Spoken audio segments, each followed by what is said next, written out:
आम्ही सर्वजण विनयाचार्य भंतेजींना बघत आहोत। या 12 डिसेंबरला या कार्यक्रमाच्या निमित्तानं मग मी सांगू इच्छितो की हे महाबोधी महावीराचा प्रसंग घेण्याच्या अगोदर मी जातीचा विनाश या ग्रंथाचा थोडा संदर्भ घेतो। लय किचकट ग्रंथ आहे, पण समजणार नाही तुम्हाला, पण समजणारही। डॉक्टर बाबासाहेब आंबेडकर त्या जातीचा विनाश या ग्रंथामध्ये असा उल्लेख करतात की एखाद्या ख्रिश्चन व्यक्तीला समोर उभं करा, एखाद्या ख्रिश्चन व्यक्तीला समोर उभं करा, काय रे दादा तू ख्रिश्चन कसा, काय सबूत आहे तुझ्याकडं, काय प्रमाण आहे, तू ख्रिश्चन कसा, तर तो ख्रिश्चन बाबासाहेबांचं वाक्य आहे की त्या ख्रिश्चन व्यक्तीला समोर उभं करा की तू ख्रिश्चन कसा, तर त्या ख्रिश्चन व्यक्तीचे उदाहरण असेल की मी दररोज त्या गिरजाघर मध्ये चर्च मध्ये जातो, रविवारला सुद्धा न चुकता मी चर्च मध्ये जातो, म्हणून मी ख्रिश्चन। बराबर उत्तर आहे का नाही त्याचं? मला सांगा, तू ख्रिश्चन कसा एखाद्या व्यक्तीला जर विचारलं तर तो सांगेल की मी दररोज चर्च मध्ये जातो, दर रविवारी न चुकता मी चर्च मध्ये जातो, म्हणून मी ख्रिश्चन। बराबर उत्तर आहे का त्याचं? सही आहे का उत्तर? बराबर उत्तर आहे। त्याला आणखी विचारा की तू ख्रिश्चन कसा रे दादा, तर मी त्या पवित्र बायबलवर विश्वास ठेवतो, पवित्र बायबलच्या प्रत्येक शब्दांवर माझा विश्वास आहे, म्हणून मी ख्रिश्चन आहो। बराबर आहे काय त्याचं उत्तर? बराबर आहे ना?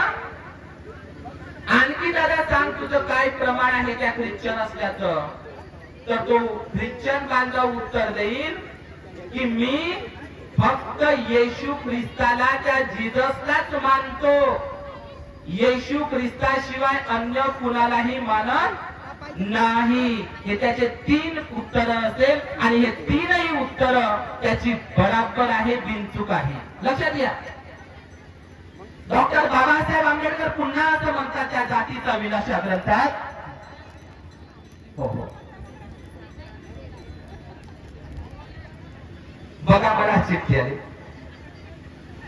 तर डॉक्टर बाबासाहेब आंबेडकर पुन्हा असं उदाहरण देतात की एका मुस्लिम बांधवाला उभं करा, मुस्लिम बांधवाला की तू मुस्लिम कसा, तर त्याची ही उत्तर सही असेल की मी दररोज त्या मस्जिद मध्ये 5 वेळा नमाज अदा करतो, मी त्या पवित्र कुराण बायबल, त्या कुराण ग्रंथावर माझा परिपूर्ण विश्वास आहे, माझा तो अल्लाह, माझा मोहम्मद पैगंबर यालाच मी सर्वश्रेष्ठ मानतो, प्रेषित मानतो, त्याचीही उत्तर बराबर असेल। ख्रिश्चन माणसाचीही, त्या ख्रिश्चन बांधवाची, त्या मुस्लिम बांधवाचीही उत्तर सही असेल। पण हाच प्रश्न म्हणतात बाबासाहेब भारतातल्या हिंदूला विचारा, मी हिंदूचं म्हणणार नाही, पण हाच प्रश्न आज 69 वर्ष झाली धम्म क्रांतीला, बौद्ध धम्माची दीक्षा घेऊन 22 प्रतिज्ञा देऊन, हाच प्रश्न आज जर बौद्ध समाजाच्या व्यक्तीला विचारला की बाबू तू बौद्ध कसा, तर त्याच्याकडे अजिबात उत्तर नाही आहे, अजिबात उत्तर नाही।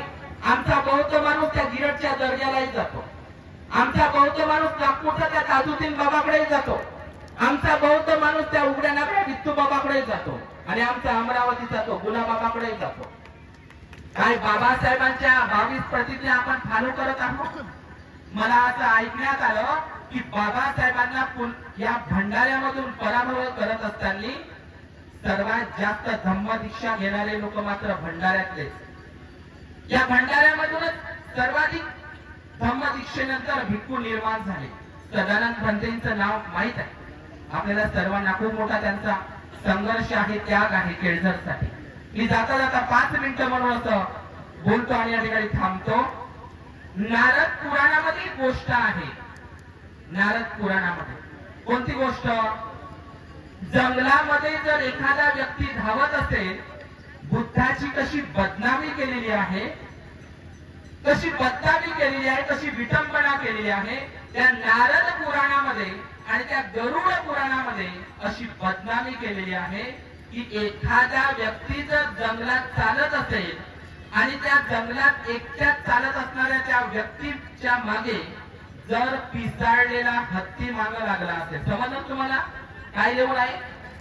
जर जंगलामध्ये त्या व्यक्तीच्या मागे पिसाळलेला हत्ती मागे लागला असेल आणि तो व्यक्ती पुढे पुढे पळत आहे आणि तो हत्ती त्याच्या मागे मागे पळत आहे, काय त्यासाठी? त्याचा जीव घ्यासाठी मागे लागलेला आहे. तो हत्ती मागे लागणं म्हणजे त्याच्या मागे जीव जाणार त्याचा. तो व्यक्ती पुढे पुढे, कुणी त्याचा बचाव करण्यासाठी नाही. तो व्यक्ती पुढे पुढे आणि हत्ती मागे मागे. रस्त्यात काय झालं? तो व्यक्ती धावत आहे, हत्ती त्याच्या मागे आहे. जाता जाता त्याला रस्त्याच्या बाजूला सुंदर बुद्धाचं विहार लागलं. बुद्ध विहाराचे दोनही दरवाजे उघडे होते. बुद्ध विहारामध्ये चकाकणारी सोन्याची मूर्ती होती. विहाराचे दरवाजे खुले होते, सोन्याची मूर्ती होती. त्या जंगलातल्या व्यक्तीला कोणीही वाचवणार नव्हतं. त्या व्यक्तीला कुठे जावं लागत होतं? कुठे जावं लागत होतं जीव वाचवण्यासाठी? त्या बुद्ध विहारात जावं लागत होता आणि पटकन दिशी त्याने दरवाजा लावावा लागत होता. त्याचा जीव वाचला असता का नाही? वाचला असता का नाही? पण नारद पुराण आणि गरुड पुराण काय सांगते?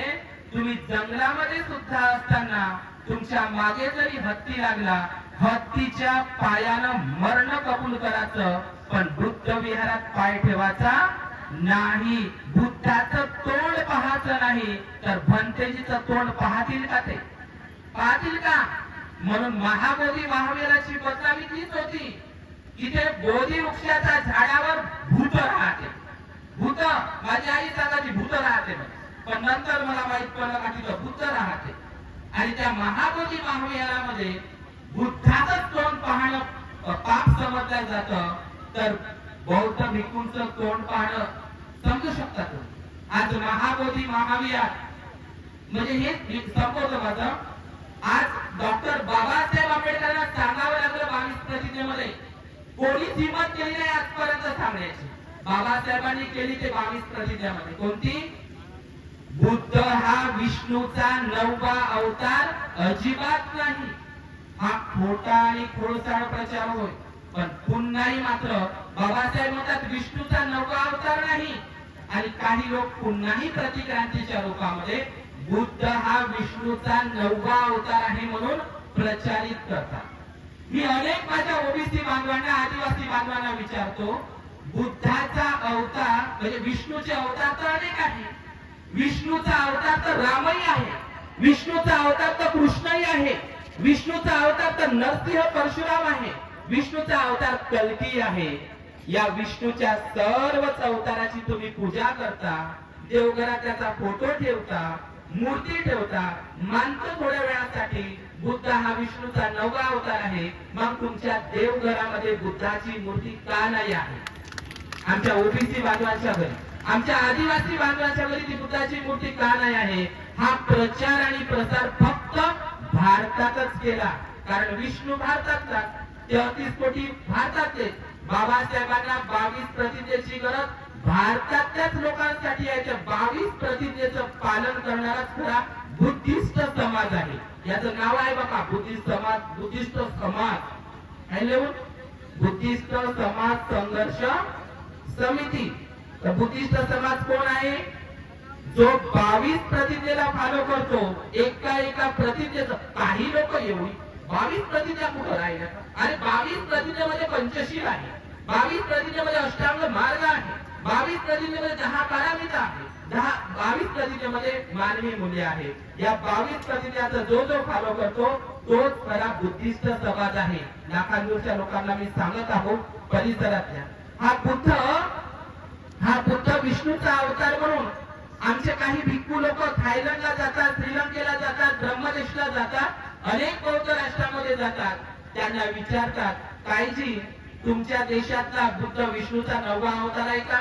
तर ते लोक, श्रीलंकेचे बुद्धिस्ट लोक, आम्हाला नाही माहित काय विष्णूचा 9वा अवतार आहे. जगामध्ये फक्त आणि फक्त बुद्धाचंच नाव आहे, बुद्धाचं. या जगाला फक्त आणि फक्त बुद्धच वाचू शकतो, लक्षात घ्या. आमच्या देशामध्ये तो, मी ते महाबोधी महावीराचं सांगतो आणि थांबतो, की या देशामध्ये फाययान नावाचा चिनी प्रवासी भिक्खू आला. त्यांनी बुद्ध गयेला भेट दिली. फाययाननी त्याने असं म्हटलं की हे महाबोधी महाविहाराची जागा 300 एकरची जागा आहे, 300 एकरची. इथे बसलेल्या उपासक उपासिकांना मी सांगू इच्छितो, त्याची उत्तर सगळ्यांना देता येईल. मी माझ्या वाणीला विराम देतो. मला सांगा बरं, ज्यावेळी बोधिसत्व सिद्धार्थ गौतमांनी निरंजना नदीच्या काठी त्या पिंपळ वृक्षाखाली जेव्हा त्यांनी वज्रासन मांडलं, 40 दिवसाचा सम्यक संकल्प केला, मला सांगा, ज्यावेळी सिद्धार्थ गौतम सम्यक संबोधी करता त्या झाडाखाली बसले, तेव्हा ते आजच्या सारखं बोधगया शहर होतं का जंगल होतं? उत्तर द्या मला. जंगल होतं का आजच्या सारखं बोधगया शहर होतं? जंगलच होतं. आणि त्या जंगलाचं नाव होतं उर्वेलावन. काय होतं? आणि आमची आई म्हणजे तिथे उर्वेलावन होतं. तिथं 300 एकरची जागा आहे. ती 300 अख्खं बोधगया शहर व ते बुद्धिसत्व 200 फुटाचा स्तूप होता. 200 फुटाचा अतिस्तंभ होता. हिऱ्याचं राजसिंहासन होतं. सम्राट अशोकांचं तिथं राजमहाल होता. 300 एकरची जागा आहे. त्या ठिकाणी जगन्नाथ मंदिर उभं केलं. त्या ठिकाणी शंकराचार्याचं मठ उभं केलं. आणि बोधगयातील सर्वात मोठी मस्जिद बुद्धगयेपाशीच आहे, त्या महाबोधी महाविहारापाशी. बोधगयाचं सगळ्यात मोठी ते कब्रिस्तान महाबोधी महाविहारापाशी आहे. आज महाबोधी महाविहारात तुम्ही जात असताना कुठल्याच ब्राह्मणांपासून काहीही खरेदी करायचं नाही. माझा प्रश्न तोच आहे, मी तो सांगतो की हा चीनी प्रवासी फाययान युआनशांग इत्सिंग असं म्हणतो, जेव्हा आम्ही बुद्धगयाला भेट दिली तेव्हा आम्हाला तिथं काहीही दिसलं नाही. आम्हाला भारत हा स्वर्गासारखा वाटला. कोण म्हणत आहे असं? चीनी प्रवासी. मी जाता जाता म्हणून तेच बोलतो की तुमचा प्रश्न हाच आहे ना. इथं बसलेल्या उपासक उपासिकांचा हाच प्रश्न आहे. विनयाचार्य भंतेजींचा तोच प्रश्न आहे. कोणता? महाबोधी महाविहार बोधगयाला जगातले ख्रिश्चन लोक येतात, यावं, चांगली गोष्ट आहे. चांगली गोष्ट आहे. ख्रिश्चन लोकांनी यावं, त्यांनी बुद्धाचं दर्शन करावं आणि निघून जावं. त्या ठिकाणी मुस्लिम बांधवही येतात जगातले, त्यांनी यावं, त्या महाबोधी महाविहारामध्ये बुद्धाला वंदन करावं. नाही करता येत तर नाही करावं. या महाबोधी महाविहारामध्ये शीख बांधवही येतात आमचे जगभरातले, त्यांनी यावं. या महाबोधी महाविहार बोधगयाच्या तिथं आमच्या हिंदू ब्राह्मण बांधवांनी यावं. बुद्ध सर्वांचाच आहे, पण त्या ठिकाणी मात्र कर्मकांड करू नये. त्या ठिकाणी मात्र पिंडदान करू नये. त्या ठिकाणी मात्र मंत्र करू नये. बुद्ध सर्वांचाच आहे. आणि राजा, अरे म्हणून ते एक वाक्य आहे, जंगल में बंदर दुष्ट प्राणी है, पक्षियों में कौवा दुष्ट प्राणी है, और घर में चूहा दुष्ट प्राणी है, ऐसे मनुष्य में ब्राह्मण दुष्ट प्राणी है. ब्राह्मण दुष्ट प्राणी. त्या महाबोधी महाविहारात राजा तूही ये, ब्राह्मण बाबा तूही ये, पण तिथं पिंडदान नको करू. तुमचा प्रश्न हाच आहे. मी जाता संपवतो माझ्या वाडीला. आमच्या महाबोधी महाविहारामध्ये त्या ब्राह्मणाने यावं, पण तिथं मंत्र करू नये, पिंडदान करू नये, कर्मकांड करू नये. त्याला नाही येत असं तुला पंचशील तर तेही म्हणू नको. बुद्धाचं मुख दर्शन घे आणि निघून जा, निघून जा. पण प्रश्न हा निर्माण होतो की त्या महाबोधी महाविहाराला अलेक्झांडर कलिंगमनं जसं जगासमोर आणलं, अनागारी धर्मपाली जसं जगासमोर आणलं, त्यावेळी मात्र एकही ब्राह्मण तिथं नव्हता, एकही ब्राह्मण नव्हता. दुसरी गोष्ट, त्या महाबोधी महाविहारामध्ये तुमचा प्रश्न हाच आहे ना, आमच्या महाबोधी महाविहारामध्ये तिथल्याच बुद्धाच्या 5 मूर्त्या उचलल्या आणि त्याने 5 पांडव बनवलं. बरोबर ना? बरोबर आहे ना? तिथल्याच बुद्धाच्या 5 मूर्त्या घेऊन त्याला 5 पांडव बनवलं. दुसरी गोष्ट, त्या ठिकाणी विष्णूची मूर्ती बसवली. कुठं? महाबोधी महाविहारात. बुद्धाच्या मूर्तीच्या बाजूलाच विष्णूची मूर्ती आहे त्या झाडाखाली. बुद्धाच्याच बाजूला गणपती आहे. बुद्धाच्याच बाजूला 5 पांडव आहे. बुद्धाच्याच बाजूला अन्नपूर्णा देवी आहे. आता चढीकडे तिथं रामाची मूर्ती बसव. या काय करा, काय करा. प्रश्न हा निर्माण होतो की महाबोधी महाविहारातील त्या बुद्धगयेच्या त्या विहारामध्ये तुम्हाला रामाची मूर्ती चालत नाही, तिथं विष्णूची मूर्ती चालत नाही, गणपतीची मूर्ती चालत नाही, त्या पाच पांडवाची मूर्ती चालत नाही, त्या अन्नपूर्णेची मूर्ती चालत नाही. आणि तुमच्या घरातल्या बुद्धापाशी ते केव्हा हटवान, केव्हा हटवान. तुम्ही तुमच्या घरातल्या बुद्धापाशी, ते गाणं आहे ना बाबा, साऱ्या जगामध्ये कुठं बी जाय माझ्या भीमाचा दरारा आहे. याच्या घरामध्ये कुठं बी पाय, याच्या घरामध्ये कुठं बी पाय, बुद्धाच्या बाजूला वित्तू बाबा हाय. याच्या घरामध्ये कुठं बी पाय, बुद्धाच्या बाजूला किरडवाला हाय. याच्या घरामध्ये कुठं बी पाय, बुद्धाच्या बाजूला देवघर आहे. तुम्ही जेव्हा घरातले बुद्धाच्या बाजूचे जेव्हा तुम्ही हे 33 कोटी काढाल ना, हे महामोगलाईन भंतेने सांगितले, तेव्हा तुम्ही ते आंदोलन सक्सेस करू शकता. घरातूनही काढा आणि डोक्यातूनही काढा. बाबासाहेबांचं वाक्यच आहे ते मुंबईतलं, घरात खंडोबा आणि बाहेर बुद्ध चालणार नाही, केवळ बुद्ध धर्मच पाळा, इतर काही नाही.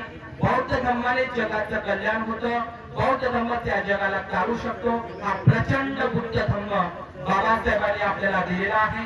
या 22 प्रतिज्ञेचं खूप पालन करा, एवढंच मी आजच्या अनुषंगाने या ठिकाणी सांगतो. सर्वांचं खूप मंगल हो, खूप कल्याण हो. भवतु सब मंगल, भवतु सब मंगल, भवतु सब मंगल.